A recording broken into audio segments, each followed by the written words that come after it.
You then tore off 4 sheets of Jade's toilet paper and you waited outside while you had a dump. Got her money back in full and £100 compensation. Everyone was happy. No one got hurt. I have enjoyed it, but it ain't given me a hard on. Welcome back to the second of our interviews with Bernie Fineman of Chop Shop fame. This time we're going to talk about Bernie's life on a broader scale. We're going to talk about his time working on the cars of the Krays, touch on his early life, and also what's happened to him. What's up? Tell him about the fucking book. He wants to talk about his book as well. So we'll obviously mention that one, but strap in, I think this is going to be a fun ride. Well, hopefully you caught our first chat with Bernie where we talked all things Chop Shop, classic car rescue, and even going back to Bangla Bangers. And if you haven't, we'll put a link at the end of this video so you can give that one a watch. But as I said in the intro, we're going to talk about Bernie's life all round and also look at some of the elements of his book, which maybe we can dig in and find a bit more. So Bernie, thank you so much for agreeing to do this. That's okay. Well, let's go back to the start. Early days, what was little Bernie like? And what was his home life? Home life was difficult. Obviously coming out the slums of the East End. Never had any money. We lived on the 18th floor, Samuel Lewis Trust Flats in British Street in Bow. But always had plenty of love. I had a great childhood. My dad, God rest his soul, was a ex-RSM, Royal Sergeant Major, a real tough bastard. And my mum, all of her life, was a welder. She used to work for Hanley Page. A welder, okay, yeah. She used to work for Hanley Page, and after that, de Havillands. There was only 2 women in the whole factory. She used to weld all the gun turrets and the fuselages, and also tapping and dyeing. So really, I came from an engineering background. Life was tough in the East End, so you had to learn to look after yourself and do whatever you can. I managed to get myself a Saturday job in a local garage, greasing up taxis, and that's where I learnt the smell and the love for diesel, petrol, waste oil, and getting dirty. Unfortunately, I had a thing called dyslexia, which they didn't understand. They thought I was a dunce. I couldn't read and write. It just sort of complete jumble.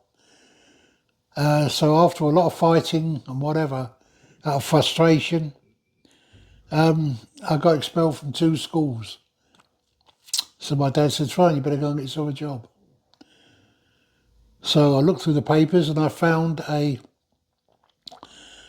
opening as a cleaner come apprentice in a company called Thomas and Draper in Bromley Road in Croydon. Now it's about 3 hours plus to get there, because we live in the East End. But I blagged the bus fare, I got the job, told them I was 15. I was really 13. And I start on Monday. Certain aspects of that job were good. I'm not going to go into all of it, but you'll have to read it in the book to make sure. There was a lot of trouble there the first day. In fact, I nearly got sacked the first day. Why does that not possibly surprise us?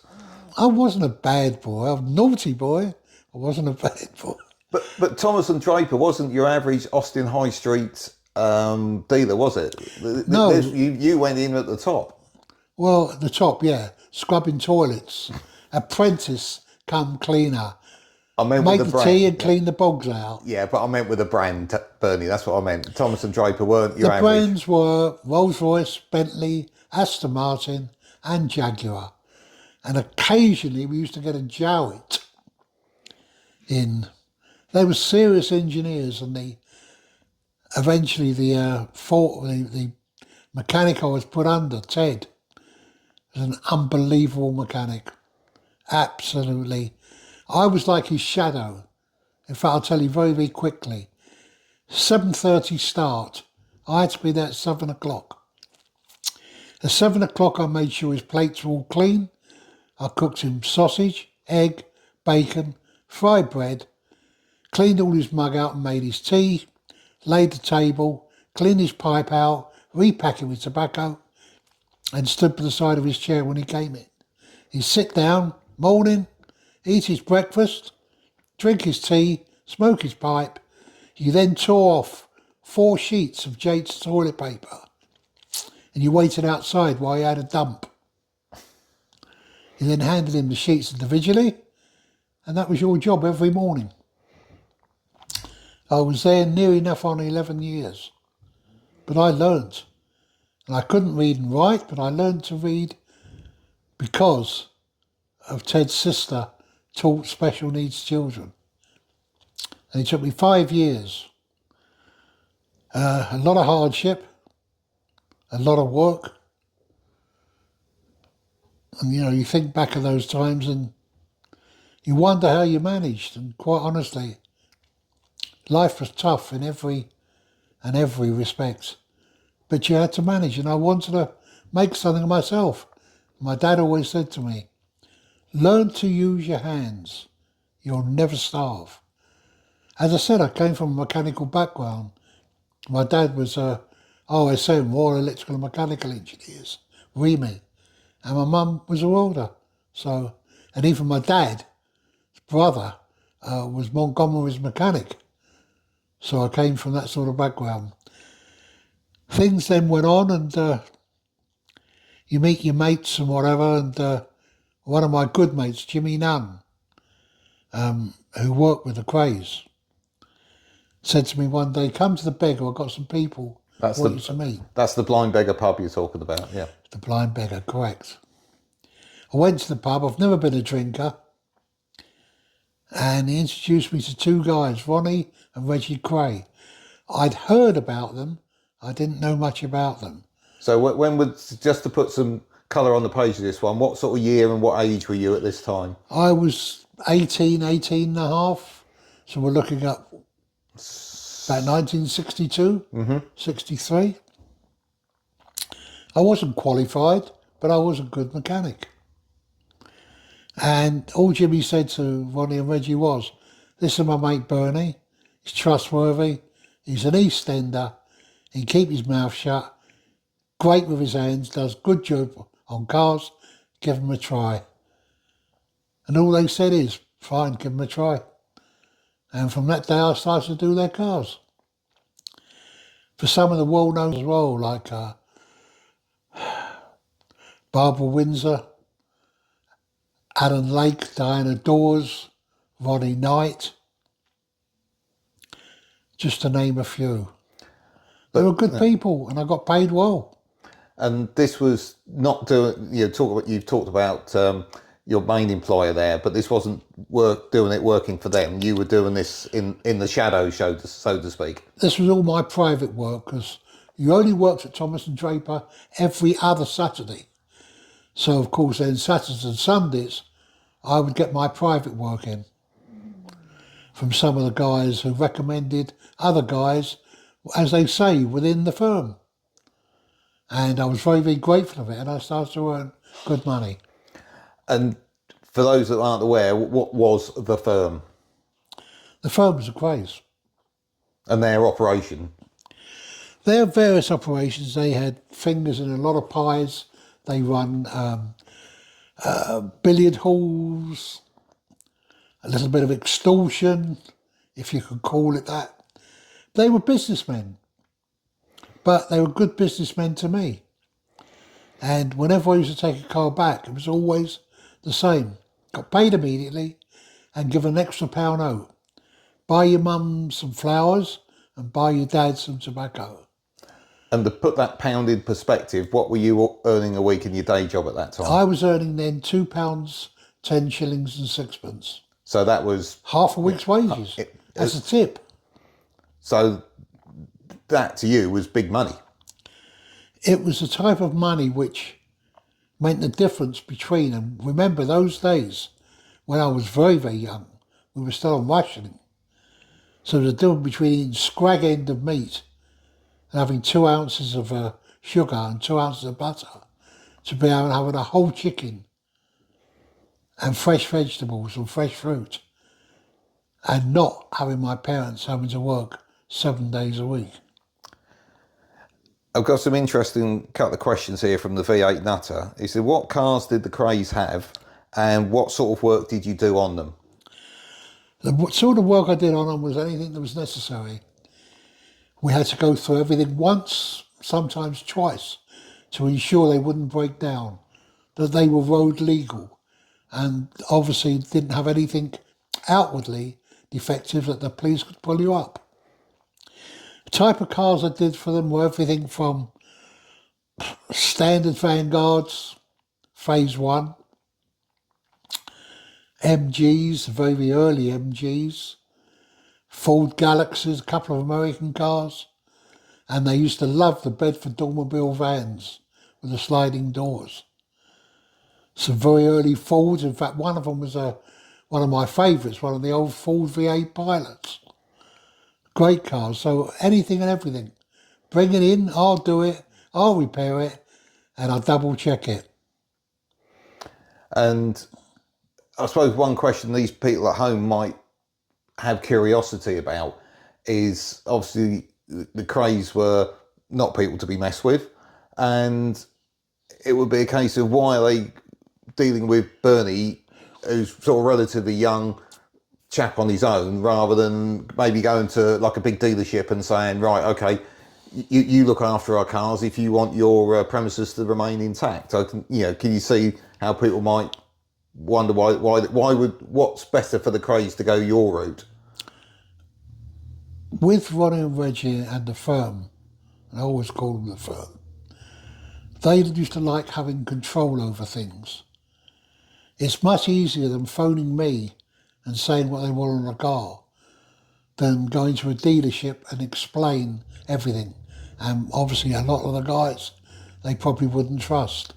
Keeping everything within their family, and we were called family or firm, was a very important thing. And as I said, it's based on trust. And this connection came from chap Jimmy Nunn that you've mentioned, who you knew from a very early age as well. So there was a family-ish connection there early on. I'd known Jimmy virtually all my life from when I was about 7, 8 years of age. He used various names, and I'm not going to mention the other names which he used. He was a good guy, big fella, big guy with a heart of gold. We got on really well. In fact, even last week, I was speaking to him last week, and he hasn't changed, and he's still a force to be reckoned with. It's a big old lump, but the reason why he was working within the Krays, he used to do collections for them, and obviously they trusted him, and they trusted the introduction from him to me, which gave me a life. And you say this started in 1962. The Krays were eventually arrested in 1968. Were you working for them for the whole of that period? Yes, I was. Oh, until about 6 months, I think, before they got arrested, because wherever we used to go, there was always police everywhere and whatever. And I was also doing contract work, some weekends for Downs Road Garage, which is actually still there now. I was there a couple of weeks ago. The day the Krays got arrested, we all the mechanics and myself got arrested, taken to Stoke Newington Police Station, and they wanted to know what we saw in the cars. What do you mean? Well, what did you see in the boot? A spare wheel, carpet, jack? No, what you see any baseball bats? You see any sawn-off shotguns? See any blood anywhere in the car? No, mate, I'm just a mechanic. I don't know anything else, I'm just a mechanic. He knew I was lying, and he got so pissed off with me, he smacked me around the head, the officer, and told me to fuck off. Was there any time you had to go and pick up a car, or a car got delivered to you, you thought, not sure about this? Many, many times. In fact, some of them so mangled up you wouldn't believe what we found in the car. Did you ever have the thought of walking away? Or was it not an option? It's not an option. If you were asked to do something, and I use the word asked, you did it, no questions asked. So in some ways it wasn't really being asked, you were being informed that's what you would be doing. It depends really what vein it was sent. it was always like the phone would go maybe 1, 2 o'clock in the morning. My dad would call me. It's so-and-so, car outside, Super Cinema, Stamford Hill, smashed to pieces, get it done as soon as possible. That's it, that's all you would hear. Oh, by the way, the keys are on the back tyre. Because of the work I used to also do with another garage local, they used to let me use their recovery truck, which I had the keys for. So I used to go and get the recovery truck, go and get the car, put it in the garage, phone Kenny, who was one of our body workers, and he used to come in and we used to see what we could do. And this must have been quite a life that you're in. I'm not almost sounding like some kind of secret agent, that by the day you're a very sort of clean, and I think you mentioned to me, shirt and tie, Yes. under your boiler suit, Rolls Royce, Bentley mechanic, Yeah. and then by evening you're working for the Krays. Well, you say working for the Krays, really it's working for me, doing their cars. And the difference is living basically in poverty and living that you've got a living wage. And I will always, without any question, hold them in the highest of respect. Because what they did for me, they took my family out of poverty, and they gave me a start for life. They didn't do everything good, and I'm sure they didn't do everything bad. But one thing I can't bear is all this hype and bollocks that people that didn't even know them say about them. Get your fucking facts right, or shut the fuck up. I'm sort of slightly loath to ask the next question, but what did you think of the two films, the one with the Kemps and the one with Tom Hardy? The one with the Kemps was total and utter bollocks. I thought the acting was shit and I didn't like the film at all. Tom Hardy, fantastic actor. Not really factual, maybe 40% of it factual. But he done more for what the Krays supposed to have been like than the Kemps could even dream of. And what you say, everything or a lot of what's been said and films and that is focused on should we say the gangster side. What was the other side, do you think, to the Krays? The other side, they done great work for charities. They supported charities and they supported anyone who was beside them. If you looked after them, they looked after you. They were generous without any question whatsoever. And if you were in trouble, they were always the first people there. I speak as I find. I will not say what is not true, and I will not fabricate anything. As I said, I saw a lot of things. A lot of it which I won't talk about on camera, but there again, read about it in the book. Bernie's got to promote the book. Yeah, Bernie's got a book out, would you believe? He might have mentioned it one or twice, but he has got a book out. Really? Fuck me, that's something. The name of the book is Cars, Krays and Cancer. Well, we'll come on to the cancer bit in a minute, but just to wrap up the K bit of the 3 Cs. Well, obviously, they got arrested in 68. I think they were jailed for life in 69. You said you lost contact a bit before because obviously the police presence with Nipper Reid and all that, Sure. It was becoming a different situation. Did you have any contact with them after they were jailed? No. I was asked, and I'm not going to mention names, politely to just keep clear. Okay, fair enough. So, Which I did. yeah. But the trouble is, it was all, a lot of the work dried up, particularly from the people from the beggar and the firm and whatever. After that, I still did work for Barbara Windsor and her ex-husband, Ronnie Knight.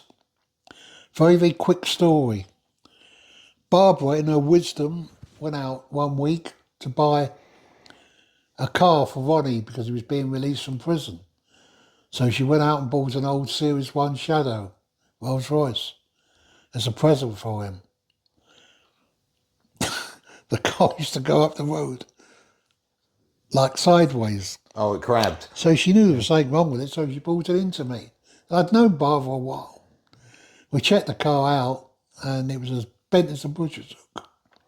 So she phoned the guy up she bought it from over in South London and he literally put the phone down on her. Bad move. So I phoned Jimmy and Jimmy went over and took the car back with a couple of guys, got her money back in full and £100 compensation. Everyone was happy. No one got hurt. And the car dealer got his car back. The car dealer got his shit box back. So you say the work dried up a little bit from the Blind Beggar pub. Where did your career take you after sort of from the early 70s? Various consultancy for garages. I looked for jobs. I done work with Henleys. I done work with various other garages in North London, North West London, basically as either foreman or mechanic in charge, because my name was getting about. In a good way, not in a bad way. And you've taken up roles within the industry body as well? Taken up? Roles within the industry body as well, with the IMI that you said you've been... The Institute of the Motoring. I've been with them now since 1982. I've been with them. And they're the governing body of the motor trade. Very, very well respected.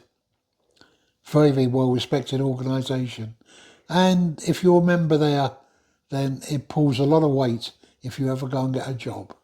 So it's something to be proud of.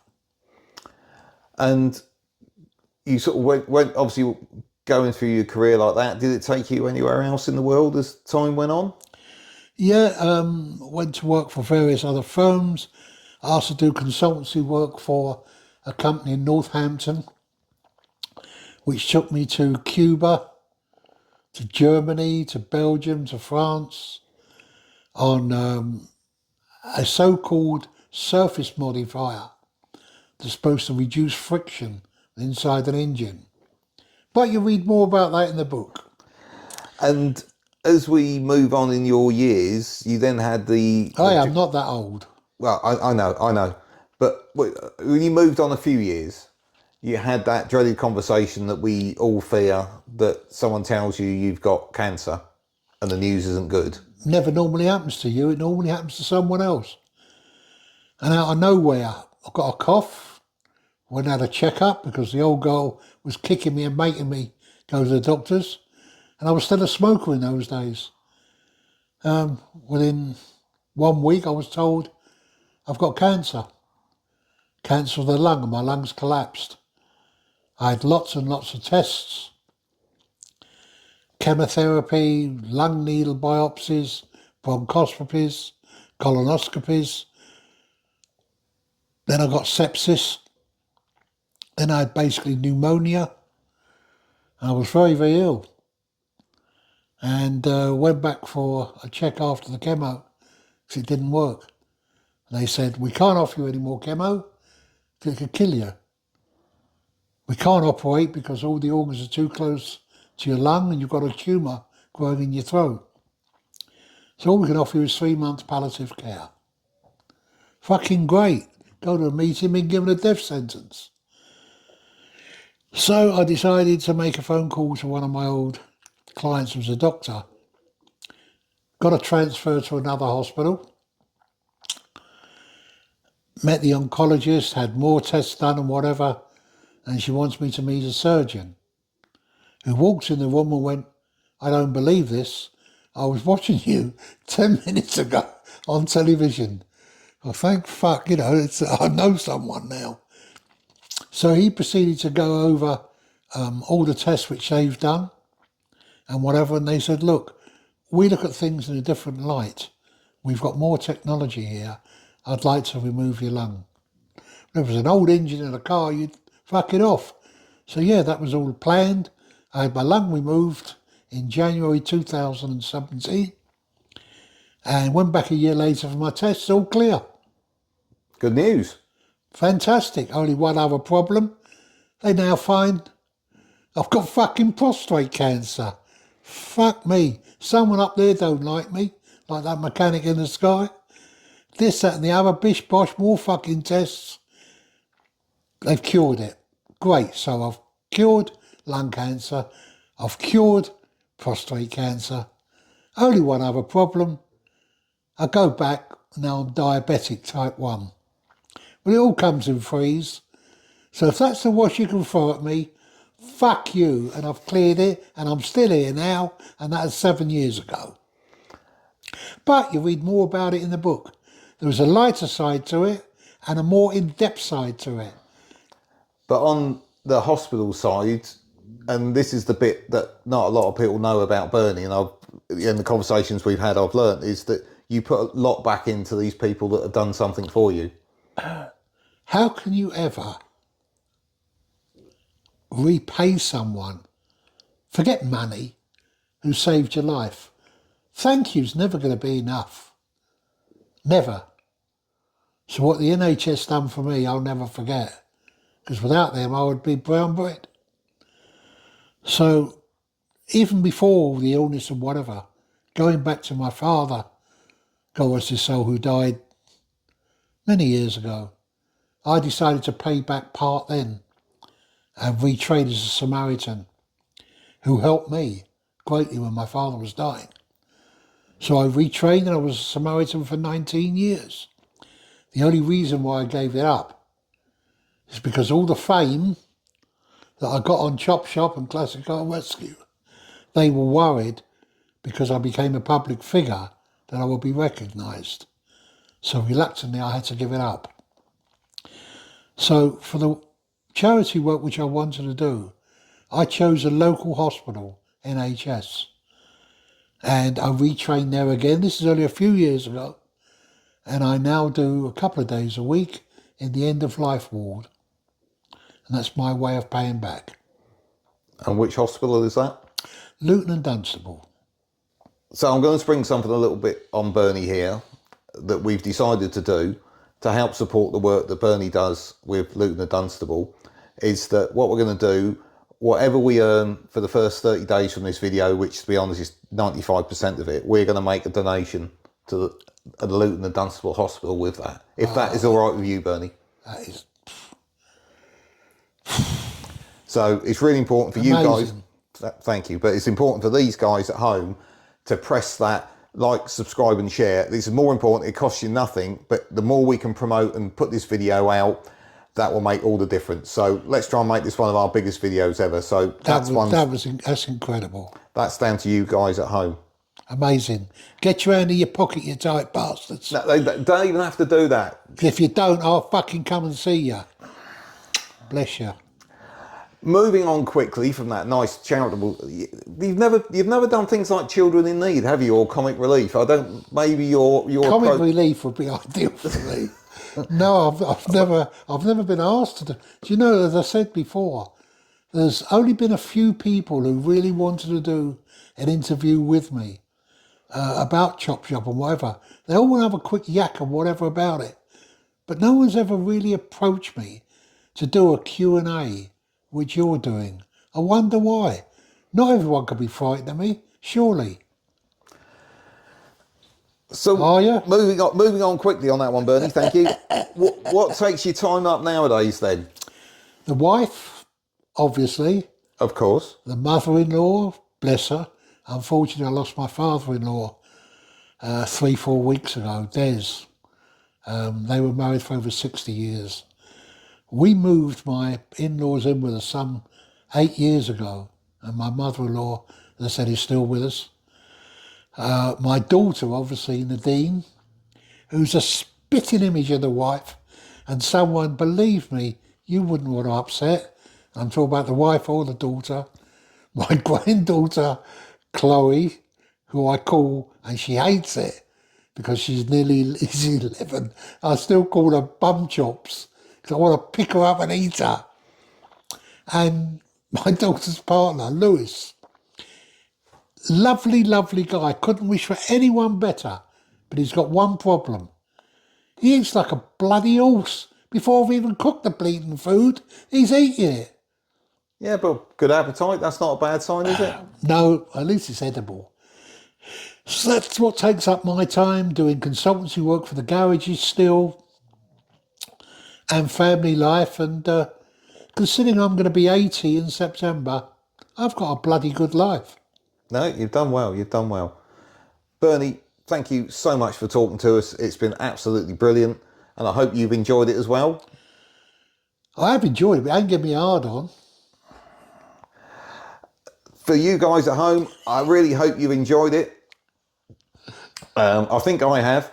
And we'd like to ask you, not only this video, obviously the like, subscribe, share and subscribe, but also have a look at the original video we did talking about Chop Shop and his time with Lupu, and also going to Bangla Bangers in Bangladesh, etc, etc. So please take a look at that video. And we're not finished quite yet, because we're going to do one more with Bernie. For the last remaining questions, we're going to do a quick fire top 10 with Bernie and get his reactions on some of the questions that you guys have put to him. So I really hope you've enjoyed watching this, and we've loved having you with us. So we'll catch you next time.